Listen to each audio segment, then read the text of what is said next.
So this is going to be a little different from what I usually do. Hey everyone, if you're thinking this isn't the Metroid Dread video I was promised, well, good news. I finalized my script for Dread and I'm confident that it will be out by the end of the month. Maybe I'll even make it a cute little Halloween special and upload it on the 31st. Just wanted to give you all an update on that before diving into today's topic.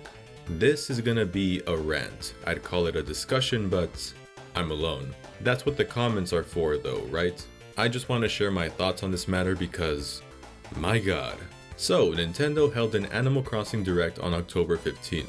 That game is about to get a plethora of new stuff added in, which should have been in there from the beginning, but that's not what's got the internet up in arms. No, the cause of that was the Nintendo Switch Online segment, where the price for the N64 and Genesis expansion pack was revealed. It's $50 US, and that's just for an individual membership. The family plan is $80. I think this is what the youngins tend to call a bruh moment. The normal $20 tier will still be an option for those who don't care for 64 and Genesis games at least, and for those who don't want to spend over double the base price. You can probably tell from the tone of my voice, I think this is stupid and greedy and inconsiderate.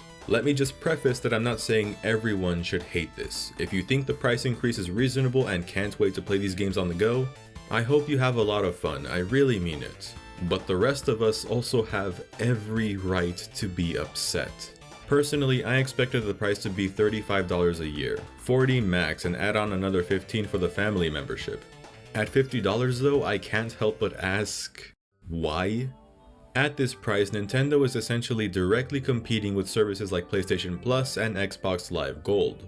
Services that not only offer free games that can be picked from the old and the new, but have a much better and more reliable online infrastructure than Nintendo could ever hope to achieve than with their pathetic Windows 98 checks.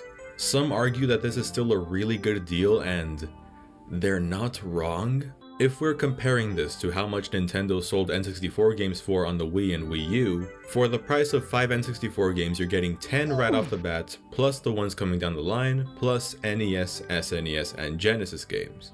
But one, you don't actually own these games, you pay for the privilege to play them for however long your subscription lasts. And two, let's not forget the most frustrating thing about this service. How Nintendo withholds so many of their classic titles and resort to drip feeding us every few months with games such as Claymates. We're not going to suddenly be getting 5 N64 games a month. The drip feed will persist. Who knows when we're gonna get Majora's Mask, Banjo-Kazooie, who knows if we'll even get games like Donkey Kong 64 or the original Smash Brothers. With a virtual console, yeah, you can say it's a larger investment, but look at how many games there are. How many consoles, how a majority of the best games for those consoles are on here, and you get to choose which ones to buy.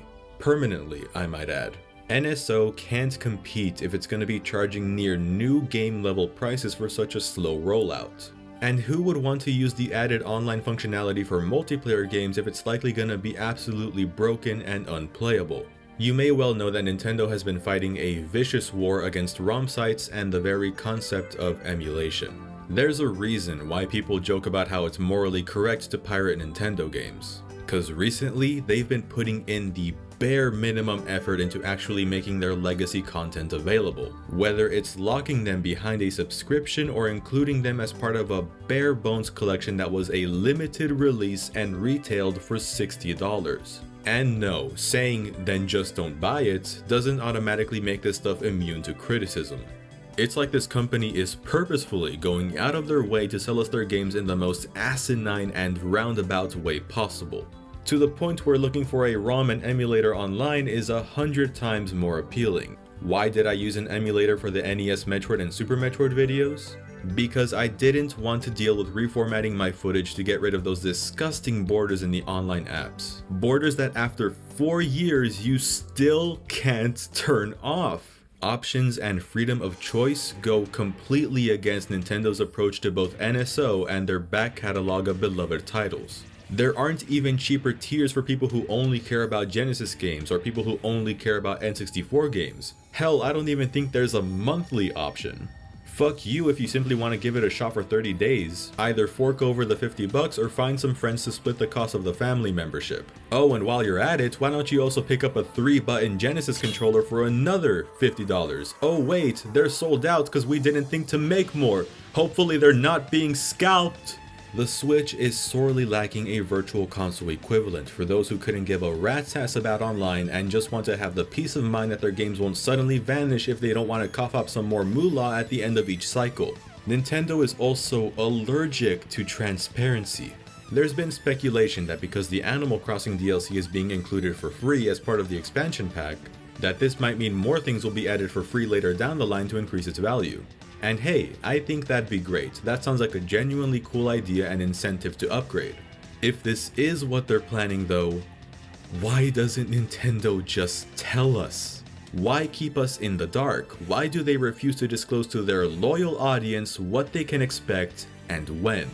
At this rate, if we even get consoles like the GameCube and Wii, which I highly fucking doubt, how much is this gonna cost? $100 a year? $150 a year? While still missing games like Melee and Chibi Robo and Path of Radiance and dozens of others? Or maybe they'll just re-release each of these games individually as full-price retail releases with just a simple up-res, and yeah, throw in a funky mode while you're at it. If Xbox Game Pass can offer an enormous library of Xbox titles ranging from the OG Xbox all the way up to day one releases of newer games, for a price that many say is a steal, why can't Nintendo do something similar at least up to the GameCube? It's because they're Nintendo. They can get away with releasing something that's not finished, get away with a terrible mobile app meant to serve as an embarrassing attempt at voice chat and lobbies, get away with witch hunting their most dedicated fans for committing the sin of trying to make the most out of a horrible pandemic just cause they're Nintendo. And people will flock to defend them because they were such a big part of our childhoods. I love this company, but at the same time, it's the reason why so much of what they do pisses me off. They, and any company for that matter, should not be immune to backlash. And folks shouldn't be insulted or attacked for calling them out. This expansion pack was my breaking point for Switch Online, Nintendo's treatment of their legacy content, and just Nintendo's recent practices as a whole. Let me know what you all think about it in the comments below and be civil about it. As I said, there's nothing wrong if you're excited for this, just as there's nothing wrong if this bothers you. Or hell, maybe you're on both sides. I'm probably gonna end up getting it too and split the cost with my sister. She's a really big fan of Animal Crossing and wants the DLC.